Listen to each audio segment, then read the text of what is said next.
Mbere yuko dutangira urugendo rujya ikuzimu, banza wumve iyi nkuru. Umugabo yasimbukiye mu muriro w'ikirunga imbere y'abantu bari bamuherekeje baje kubireba cyangwa se kubihamya. Uyu mugabo yatekerezaga ko ari Imana, ubwo rero yashakaga guhereza uwo ari we wese wari aho igihamya.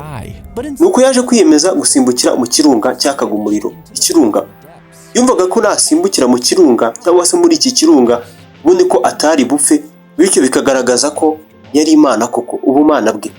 Basa ngo rero ngo byagenze bite? Uyu mugabo aho koko kugaragara nk'Imana, akigera mu muriro yaburiwe irengero, arashya arayonga abivu. Yarahiye uburyo yahindutse umuyonga. Bivuga ko mu minota yakurikiyeho ikirunga cyarutse urukweto rw'uyu mugabo hejuru, kirujugunya hejuru y'ikirunga. Abantu bararutora. Abantu baje kumenya ko atari Imana koko kuko yabitekerezaga.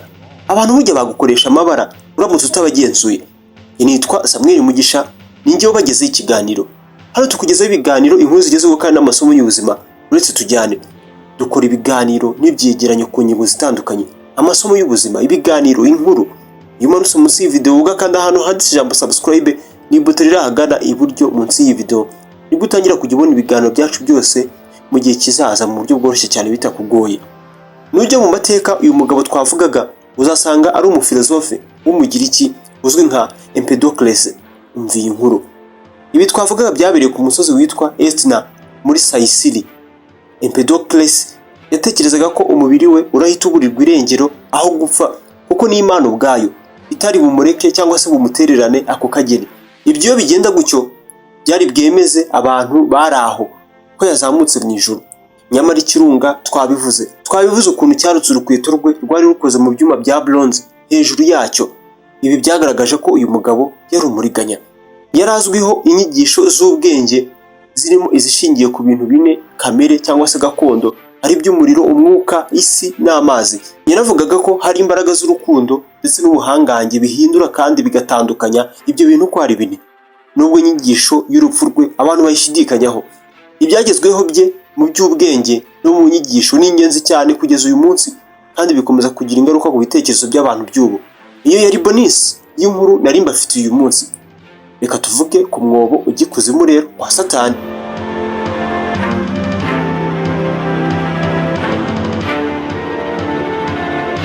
Murakaza neza mwese. Uyu munsi tugiye kuvuga ku rugendo rudasanzwe rutunyuza mu mwobo w'ubujyakuzimu muremure wabayeho cyangwa se wabaho wacukuwe n'umuntu cyangwa se n'abantu ku isi. Nyuma yaho turagaruka ku nkuru twatangiranye, uramutse uguye mu kirunga cyangwa se umuriro w'ikirunga byagenda bite? Hari abemeza ko cyangwa se hari abemera ko wahinduka ibuye. Niko twakoze tubyumva. Ese nibyo? Turabivugaho hano amabanga yo kwa Satani. Umwobo ni uwitwa Kola Super Deep Borehole. Nujya kuri internet ukandikamo ijambo The Journey to the Center of the Earth, niwo bazakuzanira n'umwobo. Urugendo mu nda y'isi, niko ayo magambo avuga. Tega amatwi.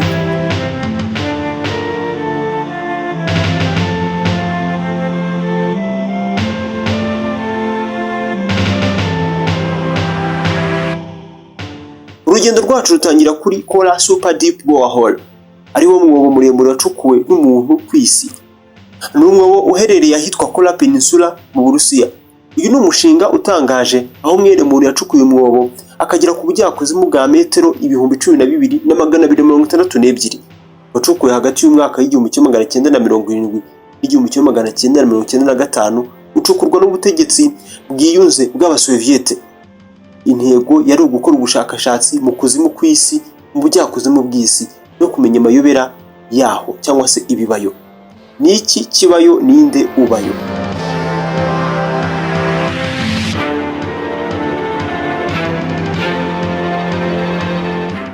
Kola Super Deep Borehole. Uyu mwobo watanze amakuru y'ingenzi mu bikorwa bya siyanse cyangwa se by'ubumenyi bugezweho, ubushakashatsi bw'ibigize isi cyangwa se geology. Abashakashatsi basanze ibice by'indani mu gice cyo hasi cy'isi mu bujyakuzimu bifite amazi menshi utatekereza. Ntabwo wabyemera, gusa mu isi cyangwa se munsi ya hano tugenda cyangwa se dutuye habaye inyanja za rutura, inyanja nini cyane. Aya makuru yahinyuje ibitekerezo. Aya ni amakuru yahinyuje ibitekerezo byari bisanzweho ko munsi y'aha dutuye haba humutse cyane bifatika. Byongeyeho kandi babonye ibisigazwa bito cyane biri ku rwego rwa microscope bya plankton ku bujyakuzimu bwa kilometero 6 munsi y'ubutaka. Ibi byatanze amakuru y'ingenzi ku butaka buri munsi yacu yewe no ku miterere yayo. Ijwi ry'ikuzimu, reka twumve.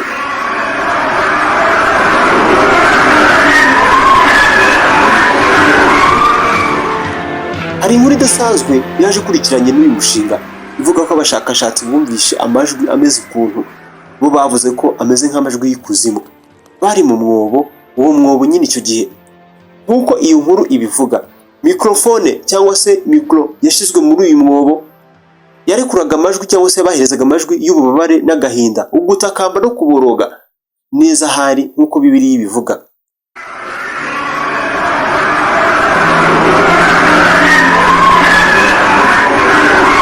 Yari amajwi gusa. Iyi nkuru benshi bavuga ko ari ibinyoma kuko ntifite ibimenyetso bya siyanse cyangwa se shigirwaho bya siyanse. Koko ibipimo by'ubushyuhe bukabije bwaho mu nda y'isi nyine byagorana cyane kuba wahafatira amajwi kuri mikrofone, niko abantu bavuga. Kora super deep hole.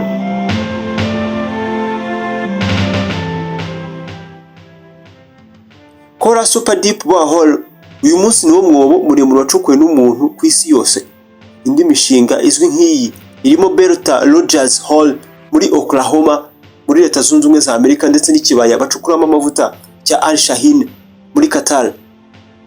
Buri mushinga muri iyi watanze amakuru atandukanye ku bumenyi bw'isi, kandi yagiye cyangwa se buri umwe muri wo wagiye wagura imbibi z'ubushakashatsi mu bya siyansi cyangwa se mu bumenyi bugezweho. Niba mwibuka inkuru twatangiranye y'umugabo wasimbukiye mu kirunga ashaka kwemeza abantu cyangwa se abandi ko yari Imana, ibi nibyo bishobora kukubaho cyangwa se nibyo byakubaho uramutse usimbukiye mu kirunga. Uramutse usimbukiye mu kirunga byagenda gute? Reka dutekereze ku ishusho y'ibyago n'uburibwe wahura nabwo uramutse ugiye nko hejuru ya Nyiragongo ugasimbukiramo nta n'isoni ufite.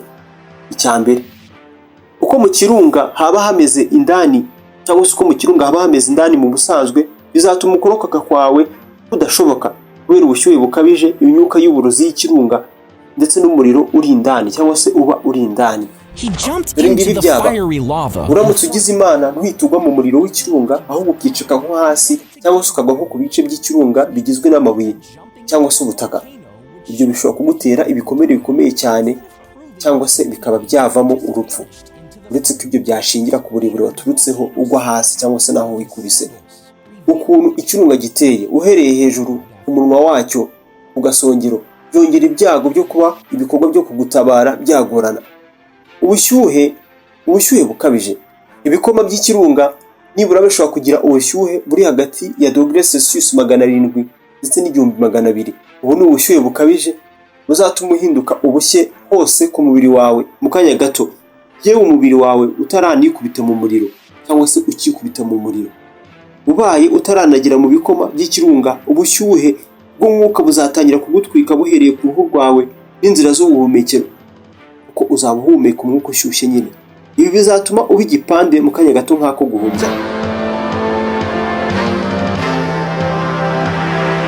Ubusanzwe ikirunga kirekura imyuka y'uburozi nka sulfure dioxide, carbon dioxide ndetse na hydrogène sulfide. Iyo ni imyuka izagutera guhera k'umwuka wawe ndetse no kuzura uburozi mu mubiri wawe, bizatuma utakaza ubwenge mu gihe umanuka cyangwa se upfe utaranagera hasi. Guhumeka iyo myuka bishobora kwangiza inzira z'ubuhumekero bikavamo kunanirwa guhumeka, nibyo twavugaga mu kanya. Niyo mpamvu ari byiza guhunga igihe ikirunga kigiye kuruka bya nyabyo koko mu gace. Reka tuvuge ko ugize amahirwe ukikubita mu bikoma by'ikirunga noneho by'umuriro. Umuntu aramutse yikubise mu bikoma by'ikirunga azahinduka ivu mu kanya nk'ako guhumbya kubera ubushyuhe mu kanya gato. Umubiri uzagurumana kandi uhinduka ivu mu kanya gato nk'ako guhumbya.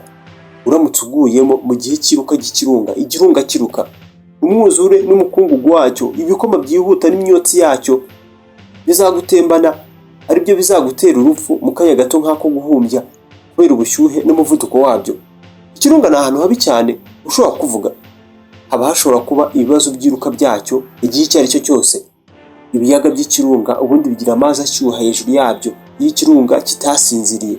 Ibi byose byishyira hamwe bigakora ibyago ndetse n'akaga ko kuba witegeye urupfu buri gihe cyose uri muri zone cyangwa se ahantu hegereye ikirunga. ntabwo mbabwiye ngo mwimuke niba mubituriye. Nuko dusoje ikiganiro cy'uyu munsi aho twavugaga ku bujyakuzimu bw'isi twifashishije umushinga wa Kora Super Deep Borehole, umwobo wa mbere muremure ku isi w'igikuzimu. Mwakoze kubana nanjye mu kiganiro cy'uyu munsi gitangaje, nizere ko mwagikunze nk'uko nanjye mbakunda.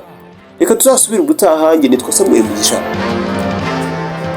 He decided jumping into a volcano would show that he couldn't die. But instead of proving his divinity, he just vanished into the fire.